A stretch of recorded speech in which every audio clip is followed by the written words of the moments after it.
him and who he is, and, from being around him for all those years.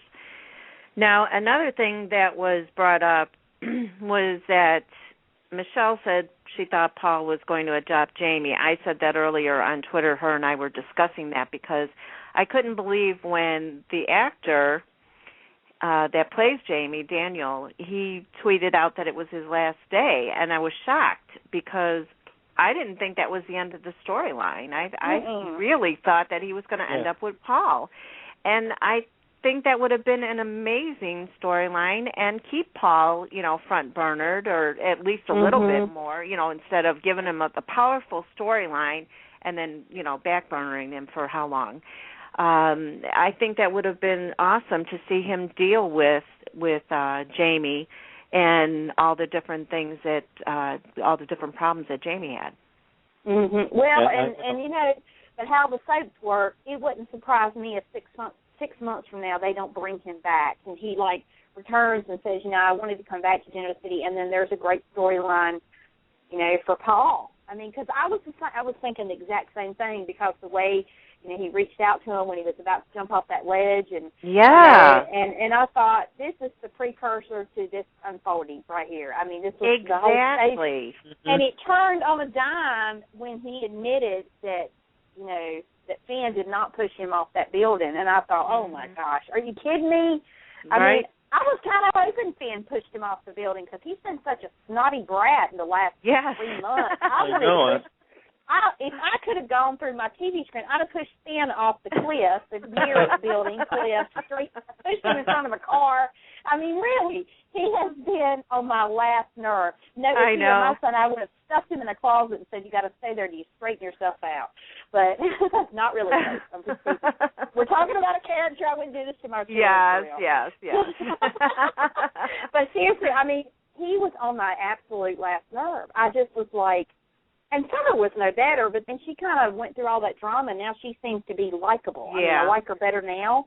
Yes. But, my gosh, it's just like, really?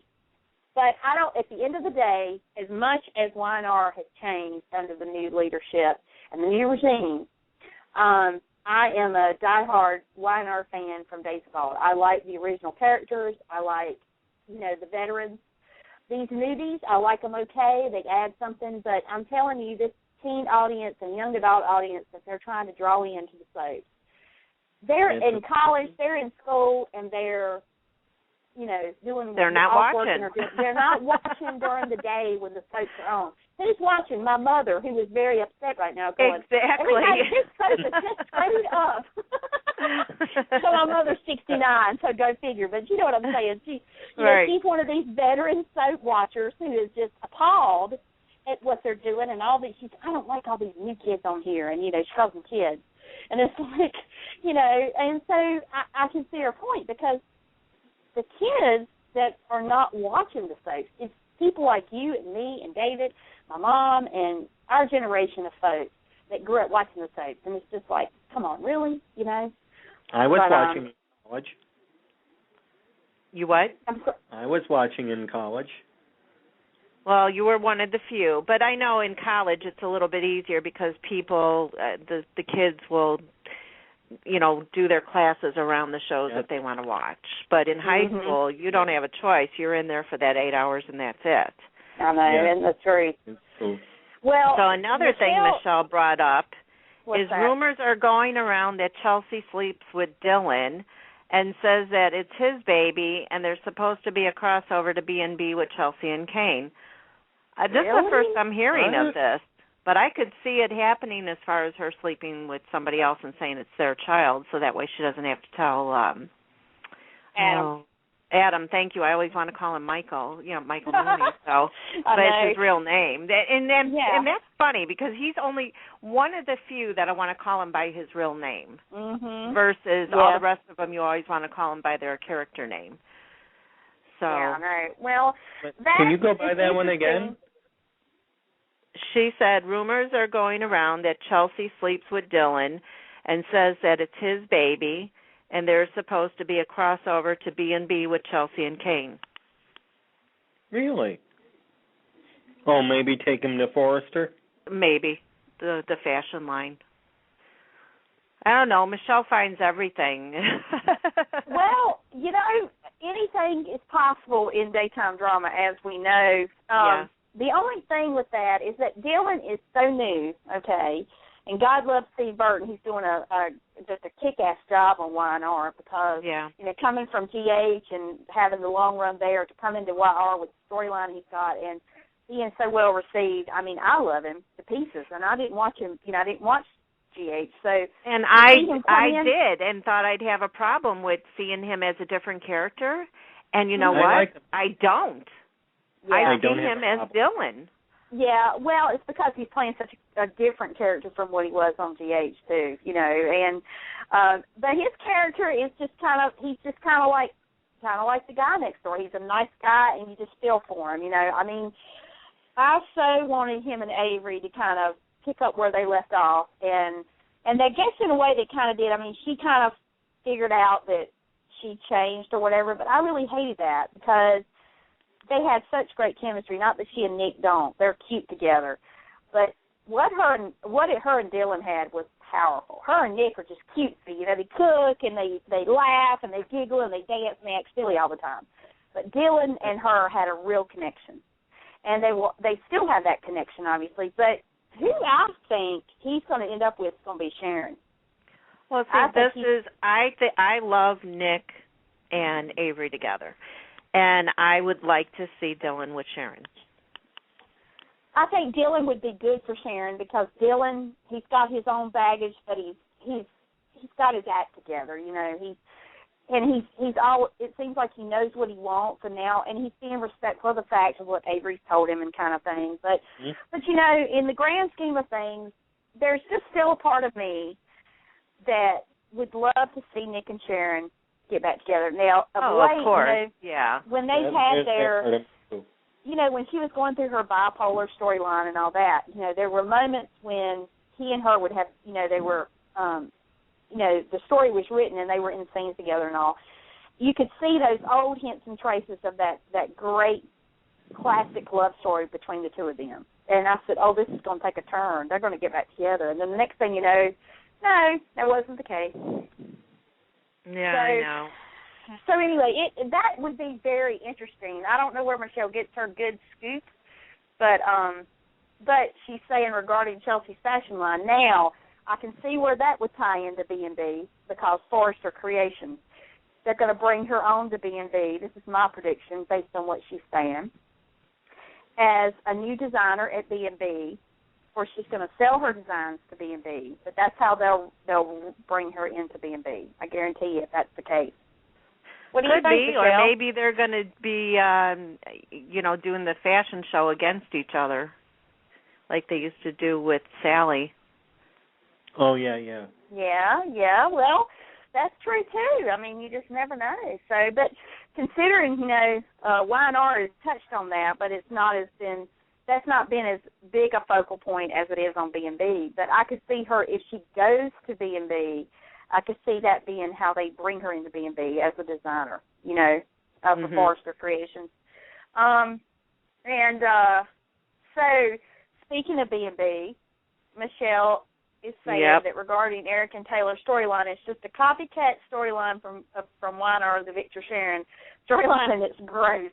And I couldn't agree with her more. I mean, okay, I really have kind of tuned out of B&B because I'm so sick of the whole Steffi, Liam, Hope trifecta. I mean, for God's sakes, pick one. I mean, I don't care which one you pick, Liam, just pick one. I mean, really. Well, I think we all felt that way. It's beyond old.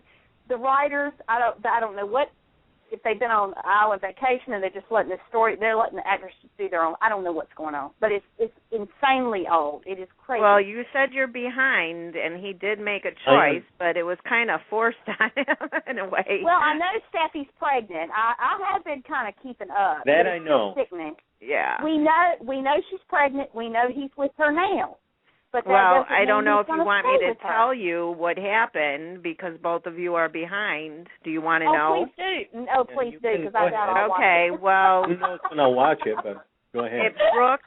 Brooke set up a wedding at Liam's house Yep. Recreating the Italy wedding, even bringing the priest over that officiated the first wedding. Where's Ridge when we need him, for God's sake? And so she's doing this without Hope and Liam knowing about it. And then one of the people that works there at Forrester, was in on it and called Taylor. Taylor, thank you. Called Taylor and told her, she goes, I don't know if I'm going to get in trouble, but I think you need to know what's going on, blah, blah, blah. So Taylor, of course, runs to Stephanie and tells her that they're going to, they're on their way to get married right now. And so they hop in the car and they go over there and stop the wedding by Stephanie whispering very loudly, I'm pregnant. Yeah, that I saw. That part I saw. Yeah, so of course Liam left with Stephanie. So they're together. But one thing I have to say out of this is finally Oliver is getting screen time. Maybe some people don't like him, but I did. I loved him and Hope together, and they seem to be reconnecting, and I really hope that's where it's going. It is? Oh, good. Because I said I really hope that's where it's going. I hope so too. I like them together. I did too. He was such a good. I can't think of the word. Oh, Oliver. Geez. Yeah. Yeah. I liked Oliver and Hope, and Oliver was loyal to Hope, and you didn't have to worry about who he was in love with, if someone was going to come in and try to steal him from Hope. I mean, it was just a really good story, and he was Hope's first love, really, until Liam showed up and her eyes popped out of her head, And Steffi. And the only reason why Steffi ever wanted anything to do with him was because Hope had him. The family rivalry. I mean, that's the only reason why it all began. It's another Ridge, Brooke, Taylor trifecta all over 2013. I mean, come on. So you would think the offspring would be a little bit more together than their parents, but obviously not. They learn what they live, I suppose. I think that's what they're doing. They're doing the next generation. Right. Mm-hmm. Right. And you know what? We've had enough of it throughout the years. It worked the first time, but it doesn't mean it's going to work the second time. It's not working for me. I haven't been watching because I'm against the actors personally. Absolutely not. Well. Right. Yeah, it's just a storyline. But the thing about it is, when Liam and Hope began as a couple, I really liked Liam and Hope together. But what has changed for me is the way he's kind of flip-flopped back and forth. I mean, whichever one, Steffi or Hope, was batting their eyelashes just right that day, he just goes with the wind, Right. And it's like, really? I mean, come on. It was like almost whoever paid the most attention to him that day, that's who he went with, whoever stroked his ego. And, but now and it's he's like, off. But I don't know that he's too keen on the whole concept that he's going to be a daddy, though. I mean, I don't think he is. Plan on that. He's happy about it because he wants to be a good father, since he didn't have a father in his life because Bill wasn't around. Mm-hmm. So he wants to make a difference in his child's life, and he wants to be the father that's always there for his child. And speaking of Bill, I almost died laughing when I saw him come into Liam and Stephanie's house with this motorbike or dirt bike or whatever you call it, and was all excited and acting like a kid and so over the moon of becoming a grandfather. And plus he brought, a bunch of other things for the baby. But he says as soon as that child is able, that they're going to go on this motorbike or whatever it is. I don't know. I guess it's like a baby motorcycle, so maybe it's like a dirt bike. Sake. Yeah, it was funny though. I have never been crazy about Bill Spitzer, and I never will be, because every time I see Don Diamont on Bold and Beautiful, I cannot help but think you should be Brad Carlton on Y&R. I know. I was sad when they killed him off. I know, and I mean, I'm glad B&B picked him up, but I wish if they were going to pick him up that they would have picked him up as a good guy. I don't like his character. I don't like the character he's played from day one. Well, he